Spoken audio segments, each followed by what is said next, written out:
Welcome to Growth YouTube channel. आज हम बात करेंगे आईपीओ होता क्या है, कंपनी अपनी आईपीओ लाती क्यों है और मुझे किसी कंपनी का आईपीओ में करना चाहिए भी और अप्लाई करना चाहिए या नहीं करना चाहिए। तो पहली बात समझते हैं कि आईपीओ होता क्या है। सिंपल भाषा में बोलूं तो मान लेते हैं कोई बिजनेस है, वो बिजनेस जब स्टार्ट हुआ और धीरे धीरे ग्रो किया, उसके बाद क्या होगा, एक स्टेज आएगा जब बिजनेस सोचेगा कि मैं थोड़ा बिग लेवल में एक्सपांड करूं, मतलब सिटीज के बाहर जाऊं या नेशनल से इंटरनेशनल जाऊं। तो उस लेवल में क्या होगा, बिजनेस को फंड की रिक्वायरमेंट होती है, कैपिटल की रिक्वायरमेंट होती है। अभी वो कैपिटल वो अपना फ्रेंड या रिलेटिव से ले सकता है, या फिर कोई बैंक से लोन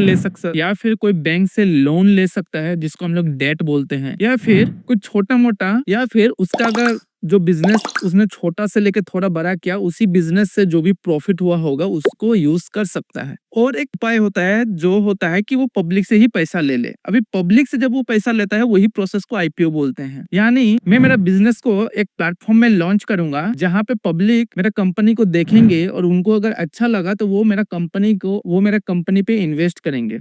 तो उन लोगों को पैसे के बदले, जो पैसा उन्होंने इन्वेस्ट किया उसके बदले में कंपनी का ओनरशिप उनको दूंगा, यानी शेयर दूंगा, यानी हिस्सा दूंगा। तो मान लेते हैं मेरा कोई कंपनी का एक शेयर होगा, उसका प्राइस है 100 रुपीज, और कोई अगर एक शेयर खरीदता है तो उस शेयर्स का वो ओनर बन जाता है, यानी वो कंपनी का भी ओनर है। तो ये एक मोटा मोटी मैंने सिंपल डेफिनेशन में आपको बता दिया कि आईपीओ होता क्या है। और एक कंपनी आईपीओ लॉन्च क्यों करती है, तो इसका जवाब सिंपल है कि पहली बात तो मुझे कैपिटल रेज करना है, क्योंकि मुझे मेरा बिजनेस को एक्सपांड करना है, जैसे कि ओला इलेक्ट्रिक ने लास्ट ईयर को लाया था अपना आईपीओ। इसके अलावा एम्प्लॉय स्टॉक ऑप्शन बेनिफिट, इसका मतलब और एक रीजन हो सकता है जो कि बोलते हैं एम्प्लॉय बेनिफिट टू। मान लेते हैं जब वो बिजनेस चल रहा था, आईपीओ लॉन्च होने से पहले जब वो बिजनेस चल रहा था, उस समय वहां पे जो भी एम्प्लॉय लोग रहेंगे, जो भी जितना दिन से काम कर रहे होंगे, उन लोगों को ऐसे बोनस, ऐसे इंसेंटिव, कंपनी का कुछ शेयर्स मिले होंगे। अभी जब कंपनी आईपीओ लॉन्च करती है, तब उन लोगों के पास, वो एम्प्लॉय के पास एक मौका होता है, वो उनका जो भी शेयर्स उसको मिले हैं वो शेयर्स को डायरेक्टली बेच सकते हैं या फिर कुछ ज्यादा शेयर्स ले सकते हैं, डिपेंडिंग अपॉन दी कंपनी। अगर उनको लगता है कि नहीं हमारी कंपनी और ग्रो करेगी तो वो कंपनी का शेयर्स और ले सकते हैं, नहीं तो वो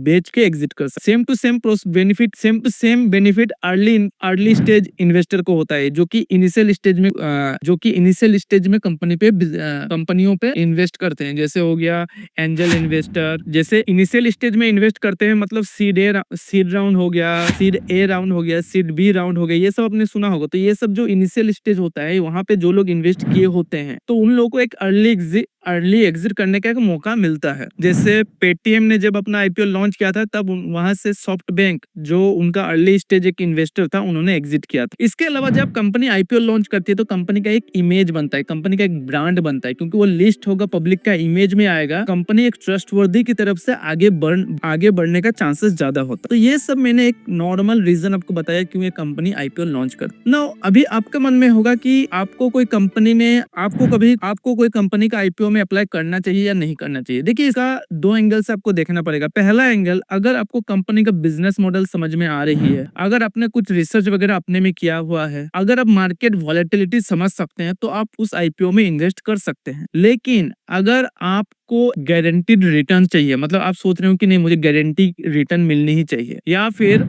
आपने सोशल मीडिया में रूमर वगैरह देखा और आपको लगा ये हाइप है तो मैं आईपीओ ले लेता हूं, तो वो भी अच्छा नहीं है। या फिर आपके पास कोई बेटर अपॉर्चुनिटी है कंपेयर टू दिस आईपीओ, उस समय भी आप चाहे तो इस आईपीओ में इन्वेस्ट नहीं करना ज्यादा बेहतर होगा ना। आईपीओ से तो ये जो मैंने आपको बताया, ये नॉर्मल से एक रीजन था कि आपको आईपीओ में इन्वेस्ट करना चाहिए या नहीं करना चाहिए। इसके अलावा आईपीओ से जुड़े हुए कुछ टर्मिनोलॉजी होती है जो हमें समझना होता है। जैसे पहला टर्मिनोलॉजी होता है प्राइस बैंड। अभी प्राइस बैंड क्या होता है, क्या होता है जब कोई कंपनी आईपीओ के लिए लॉन्च करती है, आईपीओ के लिए अपना आईपीओ लाती है, उस समय वो कोई फिक्स प्राइस नहीं रखती, क्योंकि फिक्स प्राइस मार्केट के डिमांड इन्वेस्टर उस कंपनी को किस हिसाब से देखते हैं, उस हिसाब से मार्केट में डिमांड होकर वो प्राइस फिक्स होती है, या फिर वो प्राइस वहां पे होगी। लेकिन उससे पहले जो कंपनी होती है वो एक प्राइस बैंड सेट करती है। जैसे मान लेते हैं 100 रुपया से लेके 110 रुपया, एग्जाम्पल की तरफ से बोल रहा हूँ, तो वो हो जाता है प्राइस बैंड। अभी जब मैंने 100 रुपया से लेके 110 रुपया बोला, तो ये तो हो गया प्राइस बैंड।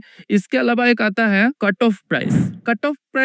देखिए प्राइस बैंड होता है और उसके बाद एक आता है बिडिंग वैल्यू। बिडिंग वैल्यू मतलब आप कितना प्राइस वहां पे आप कितना प्राइस पे वो आईपीओ लेना चाहते हैं। जैसे मैंने बताया कंपनी लॉन्च करना चाहती है 100 से 100 से लेकर 110 रुपीज तक। तो आपने सोचा कि मैं आईपीओ के लिए अप्लाई करता हूँ एट 102 रुपीज, किसी ने सोचा कि 103 रुपीज। तो ऐसे कर करके अलग अलग लोगों ने अलग अलग बिड लगाया हुआ है। यहाँ पे मैं लोग भी बोलूंगा, अलग अलग इंस्टीट्यूशनल भी होते हैं जो कि हम लोग आगे बात करेंगे। तो ये तो हो गया बिडिंग। और यहाँ पे जब ऐसे डिजिटल वे में हर बिडिंग को चेक करके एक बुक में या फिर एक फोल्डर में रखूंगा तो उसको बोलूंगा बुक बिल्डिंग। तो बुक बिल्डिंग का मतलब है मुझे हर प्राइस पे कितना कितना बिड लगा हुआ है सब कुछ मिल जाएगा, वो हो गया बुक बिल्डिंग ना।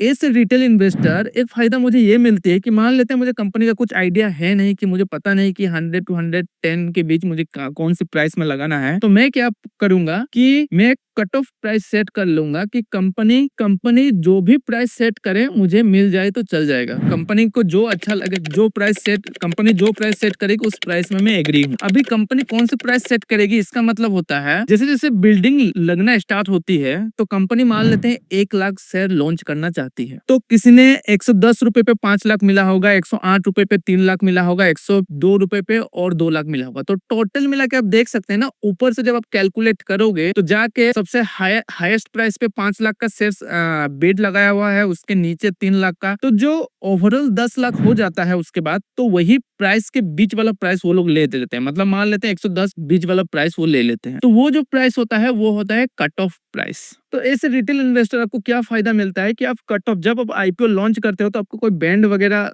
कोई प्राइस बैंड मतलब यहाँ से 100 से लेकर 110 कुछ चूज नहीं करना। आप सोचते हो कि कंपनी को जो भी प्राइस अच्छा लगे और कंपनी जो भी प्राइस मुझे देगी उसे मैं एक्सेप्ट करता हूँ। तो जिस प्राइस पे सबसे ज्यादा बिडिंग होगा तो वो प्राइस को लेके कंपनी शेयर अलॉट करती है। अभी कंपनी शेयर इशू करती है जिसको हम लोग बोलते हैं इशू प्राइस, जैसे मान लेते हैं जिसको हम लोग बोलते हैं इशू प्राइस। और यहाँ पे इशू प्राइस और कट ऑफ प्राइस का अलग अलग होता है। एक होता है इशू प्राइस, एक होता है कट ऑफ प्राइस और एक होता है लिस्टिंग प्राइस। इशूड प्राइस मतलब जब आपने अप्लाई किया उसके बाद आपको ना कौन सा प्राइस में आपका शेयर मिला कि नहीं मिला, मतलब अगर आपको मिला तो हम बोल सकते हैं कि वो इशू प्राइस। और कट ऑफ प्राइस मतलब जब आप चूज करते हो कि कंपनी कोई भी प्राइस सेट करे वो मुझे मिल जाना चाहिए, तो उसमें गारंटी नहीं होता कि आपको मिलेगा। वो चीज हम लोग आने वाले वीडियो में हम लोग जैसे जैसे बढ़ेंगे आपको पता चलेगा। और लिस्टिंग प्राइस मतलब जिस दिन आईपीओ लॉन्च होता है उस दिन जिस प्राइस पे वो ओपन होता है वो होता है लिस्टिंग प्राइस। तो ये तो छोटा मोटा मैंने टर्मिनोलॉजी बता दिया। अगर आप इंडिया की बात करें तो इंडिया में सबसे बड़ा जो आईपीओ लाया था वो था LIC 21,000 करोड़ का। और आप एक चीज देखोगे, आईपीओ के दिन जो उसका लिस्टिंग प्राइस था वो प्राइस उस लिस्टिंग डे का प्राइस से भी नीचे है लगभग। इसके अलावा पेटीएम का भी अगर मैं बात करूं तो पेटीएम जिस दिन